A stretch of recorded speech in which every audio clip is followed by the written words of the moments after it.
Hi, welcome back to my channel. My name is Tanaj. I am a homeschooling mom of three. I have a 7th grader, a 5th grader, and a kindergartner. We are in the thick of homeschool planning right now, planning, prep, organizing, taking things apart, putting them back together. And I shared in a Facebook group recently an organization kind of setup that I have for the good and the beautiful. We will be using that for science and history this year, and this is a little way that I figured to store our science units. So I wanted to just share that with you briefly. When you order the Good and the Beautiful, the Good and the Beautiful gives you the option of a printed copy that they ship to you, a PDF version, or you can order both sets. I love that about the Good and the Beautiful. I think that's an amazing offering that they give you, that you can have a printed version of the curriculum, because what that means is that you're essentially saving money. You don't have to repurchase materials or repurchase a student workbook or the student pages. You can just print them out. And I love that. I love when curriculum companies, or anybody for that matter, allows you to minimize the cost. Homeschooling is not cheap, and this is just one of those ways that you can make it less expensive. So, so basically the printed version comes like this, and again, it's loose leaf. What I opted to do, I don't know if you are familiar, I'm sure there's many Good and the Beautiful curriculum review videos on YouTube. But there are many pages within the curriculum that need to be cut out, that need to be copied for your kids. And so the question then is like, well, what do I do with those quote unquote missing pages, the pages that I am cutting up that will no longer be in my complete set of curriculum? And that was a problem for me, and I know that it has been a problem for others who have shared. I watched a video when I was looking for curriculum, and Megan Phillips did an amazing job, an amazing review. But she asked that same question and went on what she called a bunny trail, and she had the PDF fully printed, but she also had the printed version from The Good and the Beautiful. And it was like, what am I going to do with the pages that are no longer a part of my bound curriculum? So I decided, as I was putting it together, that I would just print those pages out, print them out and slip them in. So I ended up cutting the original pages from the curriculum just because they were nice, and I don't know, they're just lovely. They're really pretty. The quality is great. And my printer, while it's an okay printer, it doesn't give this quality of print. So that's really something that I would much rather see and have my kids use, just because it's pretty, it's beautiful. So here is my curriculum, and what I did was I laminated the cover. And I don't know if you're anything like me, but I love laminating. I will laminate all the things, and while I was prepping these different units, I was a laminating fool. I had lamination everywhere, strips of paper everywhere. It was everywhere. But it made me happy. So anyhow, so I laminated the cover, and I ended up taking this to Office Depot to have it bound for me.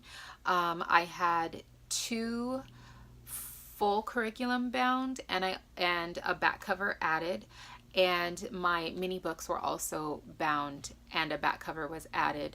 I did not need to have the clear cover put on, simply because the lamination from what I did was more sturdy than the clear cover that they would have put on at the store, so I didn't even bother with that. But just to give you a peek at what I've done here, the pages again that I pulled out from the curriculum, I printed. And like, for instance, the vocabulary. These are the vocabulary cards. These are the printed copy. I just printed them in color on regular printer paper. It's not even anything fancy or cardstock for this type of page, simply because I just didn't think that it was necessary. Moving a little further back, there are some pages that I printed in black and white. I I'm all about saving materials, and if I didn't need to waste colored ink on a page, that it just wouldn't bother me to not have the color, then I'd printed it in black and white. So here is the Firefly page, and as you can see, like, this is the color, this is the black and white. Again, it's printed on regular copy paper. It works. It's fine for me.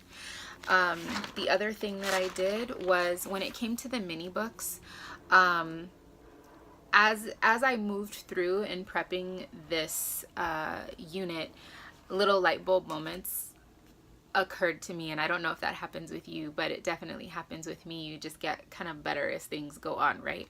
So in an effort to save paper, in an effort to save ink, because the mini books are, they're stunning, like they're full color, you know, they're beautiful, and I didn't want to use all of that ink to reprint them. So this was my solution for that. I basically was able to print 2 different 8.5 by 11 sheets side by side on an 8.5 by 11 sheet of paper. What that was able to do for me was reduce the amount of ink that I used per photo, and it also reduced the amount of cardstock that I used to print the mini books and add them into my bound curriculum. I did that for every mini book. They are all in color just because they're pretty that way. But outside of that, like, there was a lot of stuff that I did print in black and white. A couple things that I did print in color if the color mattered to me, but like the identification activity sheet, this is in black and white. Again, not such a big deal to me that it's not in color, and it's on copy paper. So this is just one of the curriculum that I had bound and put together. It is on green just because, you know, my geeky ways like to have things coordinate. So the, you know, the front of the curriculum is green, the back of the curriculum is green, and had I thought about it, I might have even had the coil green if they offered that. But that's what I decided to do with the main curriculum. With the mini books, like I shared, I did decide to have them spiral bound into one coil as one book, but they don't come with a cover. And had I not created my own cover, this would be the front of the mini book, and that wasn't what that's not what I wanted. So I made my own cover. And if I had thought about it ahead of time, or given it like much thought, I could have just printed the cover and cut it in half, and I would have had an exact match for my cover. I got ahead of myself, and so I decided to make the cover for the mini book in Word. I was able to take the PDF and pull the photos out of it and use them as background and try to color match, but it's not perfect, and that's okay with me. The text is also not an exact match, but that's okay with me. So I have, you know, a nice curriculum set here, and it makes me happy. There are, you know, bits and pieces. Let me show you. This is the science unit. It all fits in here. There's a poly envelope that I found also at Office Depot. They were on sale, I believe it was a back to school sale, but they were 2 for $1. I picked up 4 of them. They have color at the top. Again, this is my Arthropods envelope. It's green. It all goes together. But it all fits. It has a 1-inch expansion on the bottom, and I mean, everything is in here. The larger pages that I laminated are in here. The mini book is in here. The little cards are in here. The vocabulary cards are in here. The bound curriculum is in here. It all fits, and it all works quite nicely. So I will be doing that moving forward with every science unit that I get from The Good and the Beautiful. I have 4 of them so far, and I'm really looking forward to using them moving forward. We used the human body unit last year, and it worked out great. I was afraid. I was afraid to do anything with it then, so it's all still perfectly, you know, put together. And since we're not using it this year, I wasn't pressed for time to do this one first. So I'm working on this one a little bit at a time. And I'm looking forward to having this one done as well. So yeah, I hope that is helpful. I hope that that you have a wonderful homeschool year. If you are in the middle of plan and prep, like, I feel you. And I look forward to talking to you again soon. Take care.